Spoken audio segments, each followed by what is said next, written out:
भक्ती पंत बहु सोपा. काय झालं की एक दिवस गैनीनाथ महाराज आणि कबीरदास महाराज दोघांची भेट झाली. महाराज कुठं समुद्राच्या काठावर, आणि एकमेकाला जय हरी घातला दोघांनी, म्हणजे जय हरी जय हरी. आता कशामुळे जय हरी घातला? सज्जन को सज्जन मिले हो गई दो दो बात, कोणचं बनत नाही. एकमेकाला जय हरी घातला आणि मग सांगितलं गैनीनाथ महाराज कबीरदास महाराजांना म्हणाले, कबीरजी तुम्ही भक्त आहेत, मी योगी.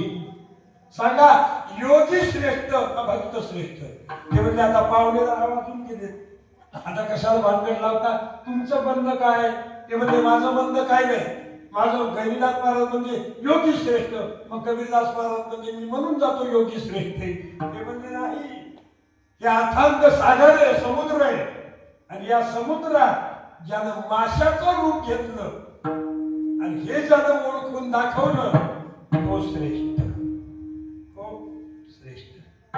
गैनीनाथ महाराज पाण्यात गेले, मोठा मासा झाले.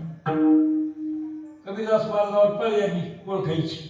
कबीरदास महाराजांनी केशवराज बाबाचा भाग त्या ठिकाणी दावा केला. गेले स्पर्श केला त्या माशाला. हो गैनीनाथ महाराज प्रगट व्हा, तुम्ही गैनीनाथ महाराज. ओळखलं कबीरदास महाराजांनी. आता त्यांच्यावर पाळी आली गैनीनाथ महाराजांवर ओळख द्यायची, आणि कबीरदास महाराज पाण्यात गेले. महाराज बराच वेळ झाला पाण्यातून बाहेर येत नाही आले.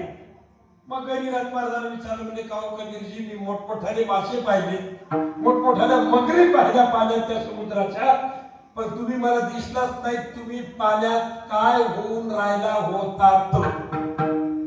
माझा मुद्दा इथे काय होऊन राहिला होता? कबीरदास महाराज म्हणजे गैनीनाथ महाराज मी पाण्यात पाणीच होऊन राहिलो होतो.